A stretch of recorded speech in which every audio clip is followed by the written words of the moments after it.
आपने कहा कि मैं बहुत बढ़िया हूँ, मैं बहुत अच्छा हूँ, मैं बहुत अच्छा हूँ, ठीक है भैया, हाँ हो गया, सुन लिया। पहले तो ऐसा कहना नहीं चाहिए। अगर कोई व्यक्ति अपनी स्वयं की प्रशंसा करता है तो इसका मतलब है कि वह अपनी आत्महत्या कर रहा है, या आत्महत्या के बराबर है। अपना सबसे अंतिम ग्रंथ लिखा विवेक चूड़ामणि। विवेक चूड़ामणि, विवेक चूड़ामणि, उसका अध्ययन करना चाहिए। मैं कहता हूँ कहाँ चक्कर में पड़े, कल एक विवेक चूड़ामणि को ले लो आप। तुम धर्म, अपने आप को धार्मिक कैसे कह सकते हो अगर तुम परिग्रही? कैसे धार्मिक हो? हमारे 5 यम नियम बताए, उसमें पहली बात कही ना,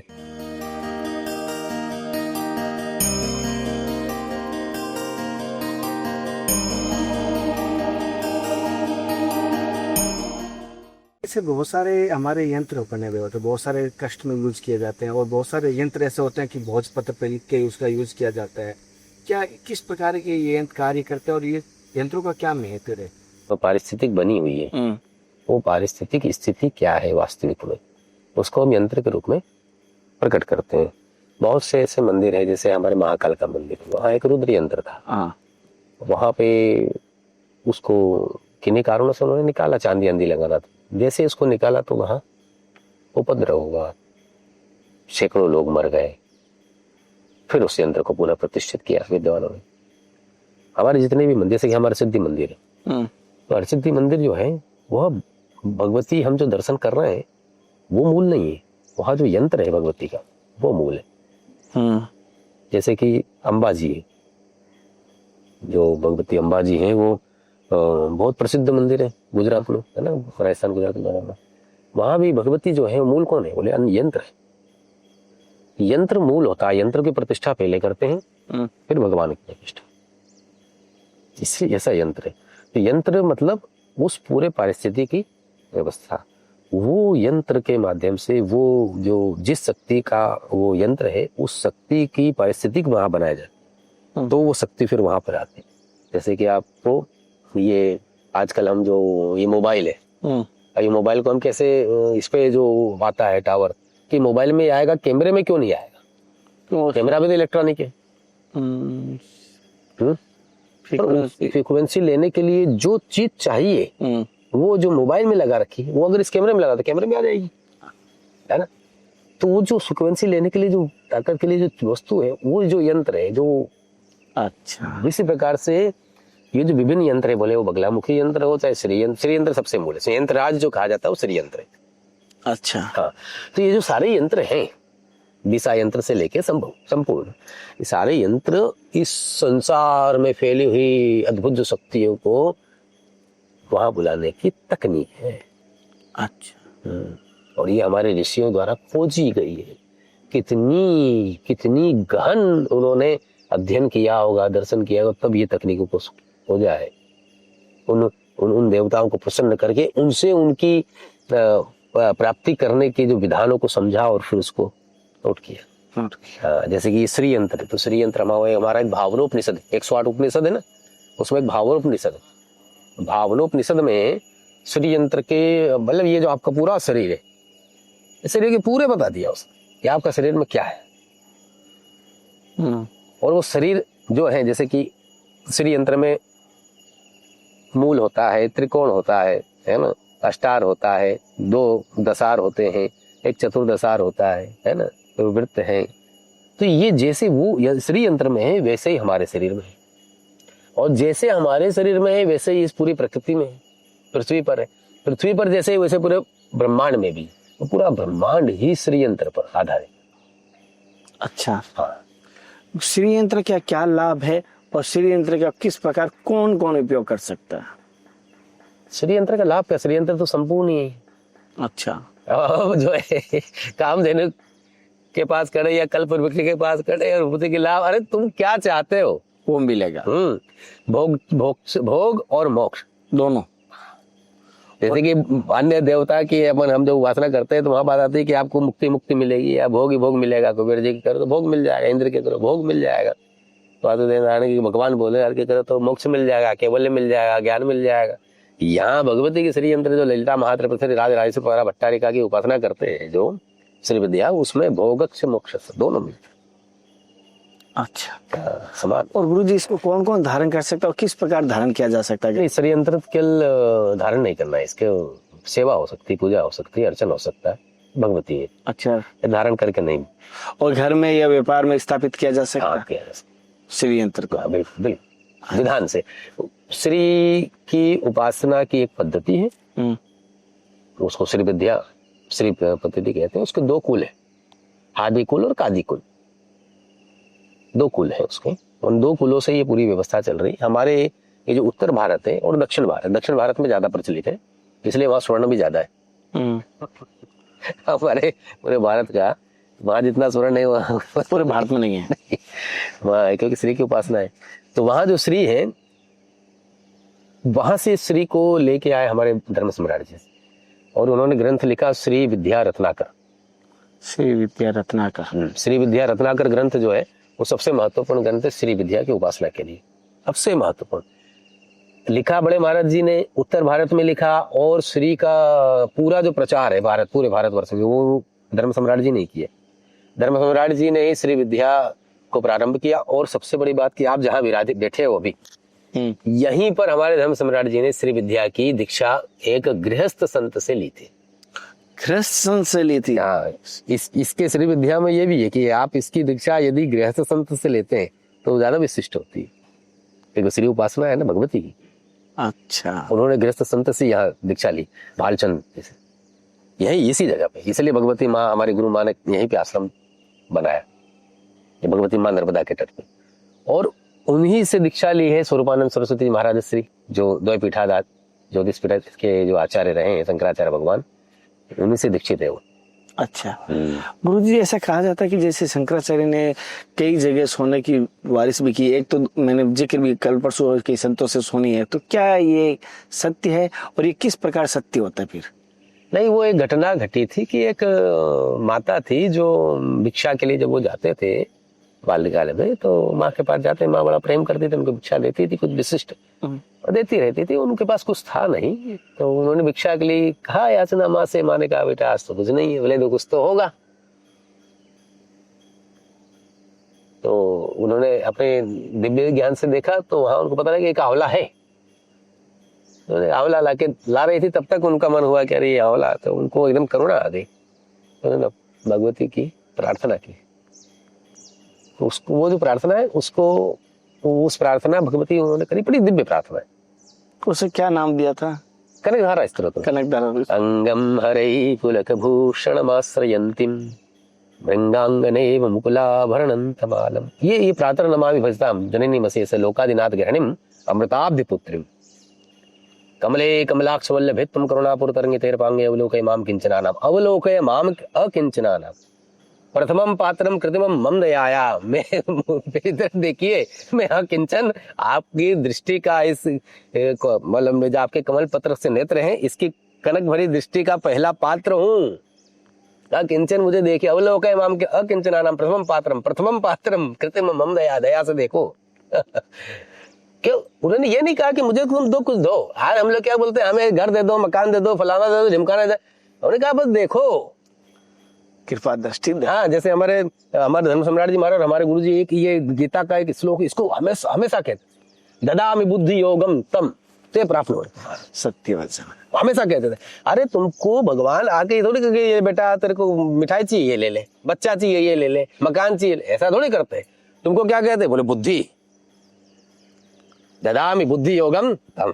अरे तुमको केवल बुद्धि देंगे, उस बुद्धि के माध्यम से तुम्हें सब मिलेगा। तो ये जो था, उन्होंने कहा कि तुम्हारी कृपा दृष्टि बस हो जाए इस पे। ये गुरुजी मेरे एक और इसका एक और बड़ा चीज मैं आपको बताऊं। जी गुरुजी। आप प्रार्थना करते हो और आपके लिए प्रार्थना करता है वो। अच्छा, आप प्रार्थना करते हो, ठीक है। आपने कहा कि मैं बहुत बढ़िया हूं, मैं बहुत अच्छा हूं, मैं बहुत अच्छा हूं, ठीक है भैया, हाँ सुन लिया। पहले तो ऐसा कहना नहीं चाहिए। अगर कोई व्यक्ति अपनी स्वयं की प्रशंसा करता है तो इसका मतलब है कि वह अपनी आत्महत्या कर रहा है। ये आत्महत्या के बराबर है, अभिमान हो गया। हाँ, आत्महत्या के बराबर। इसका भी एक कथानक है। और तो आपकी प्रशंसा कोई कर रहा है, तो आपकी प्रशंसा अगर व्यक्ति सुनेगा तो वो बोलेगा हाँ नहीं सही बात, वो कहावत है, माँ रसुआ या बेटो कौन सा, गाँव अगर कहता है ये तेरा लड़का अच्छा तो बिल्कुल बिल्कुल। और ये देखो, आपने देखो कितनी, देखो हमने इतनी बड़ी बात को इतनी विस्तार से कहना पड़ा आपको, पर हमारे ग्रामीण अंचलों में हमारे पूर्वजों ने जो शास्त्रों को सुना था गुरु मुखों से, उनको अपनी सरल भाषा में जो युक्तियों से, मुहावरों से, कथानकों से बनाया था, आज हम उससे पीछे हट गए। पीछे हट गए, सत्य वचन है। और हम उसको दकियानुसी समझते हैं, हाँ, अनपढ़ अनपढ़िया समझते हैं, जबकि वो ज्ञान सबसे मजबूत अद्भुत है। हम कब समझेंगे? उसको समझना चाहिए। तो भगवती से प्रार्थना करी उस माँ के लिए आदि गुरु शंकराचार्य भगवान, जो थे नहीं उस समय ब्रह्मचारी थे, ब्रह्मचारी की अवस्था में उन्होंने उनके लिए प्रार्थना करी, भगवती से दिव्य प्रार्थना करी। बालक छोटा सा प्रार्थना कर रहा है, इतनी दिव्य छंदों के माध्यम से, तो भगवती प्रसन्न हो गई। उन्होंने गुरु जी बुद्धि की बात करें, एक छोटी सी मेरे से बहुतपन में गलती हुई थी। मैं गंधमाधव पर्वत पे गया हुआ था, बद्रीनाथ से थोड़ा ऊपर, नीलकंठ से पहले। तो एक संत मिले थे, बुजुर्ग संत थे। मेरे को उस समय क्या करना है, तू बहुत जल्दबाजी करता है, तुझे भगवान बुद्धि दे। मैंने सोचा ये कूतर है। उस समय जब हरिद्वार कुंभ लगा हुआ, मैंने सोचा मेरे में ऐसे क्या गलती हुई, मुझे बुद्धि नहीं दी है, पर मैं चल रहा हूँ सही। मतलब बुद्धि को एक अलग माना जाता है, मैं मंद बुद्धि थोड़ी हूँ। महाराज जी मेरे से क्या गलती हुई? तो गलती नहीं है, गलती हो ना इसलिए कह रहा हूँ बुद्धि दे। तो बहुत बात संतों की सत्संग से समझा, ये बुद्धि विवेक को कहा गया है। और सभी इसके मतलब लालसा रहते हैं, संतों में लालसा रहते हैं, जिसको मिल जाए वो बिरला ही होता है। बिल्कुल। हमारे इसी विषय में आप समझो, हम एक बात बहुत, अपने जितने भी हमसे मिलते हैं ना, तो हम उनको कहते हैं कि जल भी लेना है कि आपके पास, एक देखो अभी कलयुग चल रहा है, आपके पास इतनी आयु नहीं है, इतना बल नहीं है, इतनी बुद्धि विवेक, इतना ताकत नहीं है कि आप सब ग्रंथों का अध्ययन कर सको और सब कुछ कर सके। क्या करना चाहिए? जैसे भगवान श्री राम ने क्या किया, वो रावण जी थे, और रावण जी जो थे वो बहुत बड़ी आयु थी उनकी, नहीं थी?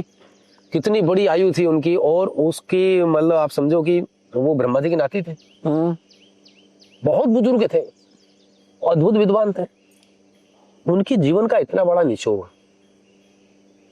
उन्होंने बोला कि लक्ष्मण भैया जाओ। लिया उन्होंने, निचोड़ जो था, रस जो था, वो उनसे लेने के लिए भेजा। क्यों? क्योंकि व्यक्ति अंतिम समय में आखिरी बात बहुत मजबूती करता है। इसलिए हमारे बुजुर्गों के पास नहीं, क्या बुजुर्ग यार वो आसन के वो नीचे उतारे दिए हुए, लोग इकट्ठे होते हैं, कुछ कहें वो निचोड़ होगा, क्योंकि उसको अब वो जो कहेगा उसमें कोई शर्त, कोई इतना सा भी उसका स्वार्थ नहीं होगा कि मुझे कोई प्रसिद्धि लेना नहीं है, लोकेशना वित्तेषणा पुत्रषणा उसकी कुछ नहीं होगी, तीनों इसना अलग है। अभी जो कहेगा पक्का निचोड़ कहेगा, सार के, इसलिए वो पहुंचे। इसी प्रकार से जैसे कि श्रीमद् भागवत में एकादश स्कंद में 11वां अध्याय है, वो उद्धव जी को भगवान श्री कृष्ण प्रभास क्षेत्र में जब वो प्रयाण करने वाले थे, है ना, कि अब भैया वो बाली जी जो है अब वो बहेलिया के रूप में आके हमको तिल मारने वाला है, हमको जाना है ना, उसके पहले उन्होंने उद्धव गीता कही। उद्धव गीता कही, और उद्धव गीता में उन्होंने जो बातें कही है, मैं कहता हूँ गीता से भी महत्वपूर्ण है, और आधे किलो लोगों को पता ही नहीं है, नहीं पता है, और घरों में नहीं मिलेगी कहीं पर। बहुत उद्धव गीता जो गुरु भगवान ने कही, गीता से भी महत्वपूर्ण है महाराज, एकदम ऐसे निचोड़ पूरा। उसी में नव योगेश्वर संवाद भी है, उसी में जनक का सब कुछ उसमें है, उद्धव गीता। इसी प्रकार से हमारे आदि गुरु शंकराचार्य भगवान से बड़ा तो कोई विद्वान है ही नहीं, और होना भी नहीं। समस्त शास्त्रों का सर्वज्ञ जड़ है वो, आदि का ज्ञाता, सर्वज्ञ ज्ञाता। उन्होंने अपना सबसे अंतिम ग्रंथ लिखा विवेक चूड़ामणि। विवेक चूड़ामणि, उसका अध्ययन करना चाहिए। मैं कहता हूं कहां चक्कर में पड़े, कल एक विवेक चूड़ामणि को ले लो आप, केवल एक विवेक चूड़ामणि। हिंदी में है? हाँ, हिंदी में भी मिलेगी, संस्कृत विथ हिंदी मिलेगी। अच्छा, उसको आप ले लो, गजब है। गुरुजी बड़ा आपसे सत्संग लेने के बाद, मैं पिता नहीं हूँ, गुरुजी जैसे आपसे सत्संग लेने के बाद अद्भुत लगा कि आपका जो सत्संग मिल रही है, मैं अभी इसलिए बता नहीं रहा हूँ, मुझे ऐसा लगता है कि कई दिनों का मैं प्यासा था, और आपके सत्संग में एक चीज देखी हूँ, ठहराव और शालीनता, और साथ साथ आप शास्त्रों के अधीन थे। तो इससे मैं सवाल इसलिए कर रहा हूँ, क्या आपने शास्त्रों का अध्ययन किया है या ये गुरु कृपा है? गुरु कृपा, गुरु कृपा, क्योंकि हम मतलब इतने शास्त्र एक व्यक्ति कब तक पूरा? 2.5 वर्ष के थे और हमारे गुरु माँ के साथ हम काशी चले गए। अब काशी तो गए हम, पर काशी धर्म संघ में गए हम। अच्छा। जो धर्म का संघ है, जो धर्म सम्राट जी ने स्थापित किया, जहाँ पे शंकराचार्य भगवान ऐसे भ्रमण करते रह रहे हैं, वहाँ पे बड़ी से बड़ी विद्वान वहाँ आचार्य भ्रमण कर रहे हैं।